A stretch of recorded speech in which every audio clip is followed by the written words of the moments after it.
ఇలా చూడండి సార్, మొగుడు పెళ్లాల మధ్య ఏదో గొడవ జరిగినట్టుంది. ఆ తలుచుకుంటూ అడవిలోకి వెళ్ళినవాడు గుండె నొప్పితో చనిపోయాడు.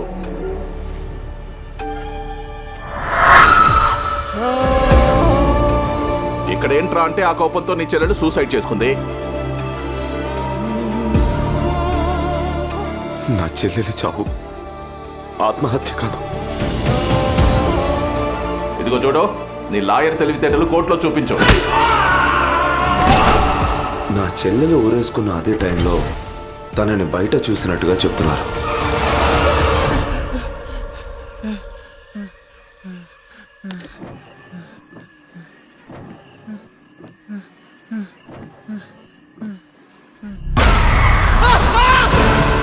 ఏదో తేడాగా ఉంది.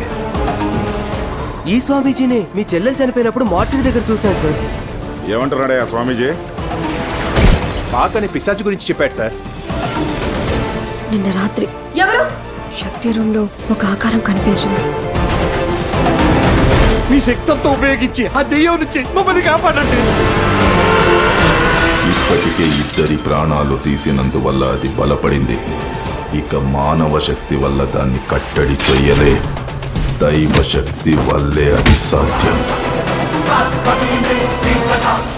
నువ్వు ఆయనకి ఏమైంది? మీరు చెప్పింది కరెక్ట్ సార్. ఆ స్వామీజీనే ఏదో చేస్తున్నాడు. కానీ ఈరోజు రాత్రి ఏదో జరగబోతోంది అనిపిస్తోంది.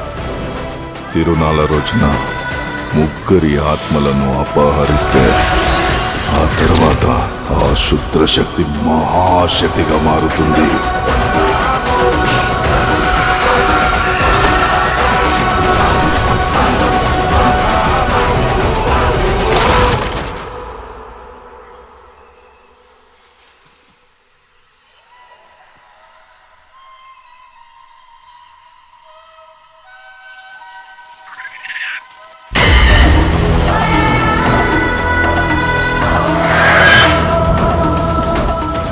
ఇంత క్వాలిఫైడ్ బ్యాచ్ తో కుక్కర్ కూడా తరమలేము, ఇక దయ్యానేం తరుగుతాము. ఇంతకీ దయ్యం పేరేంటి? భాగ్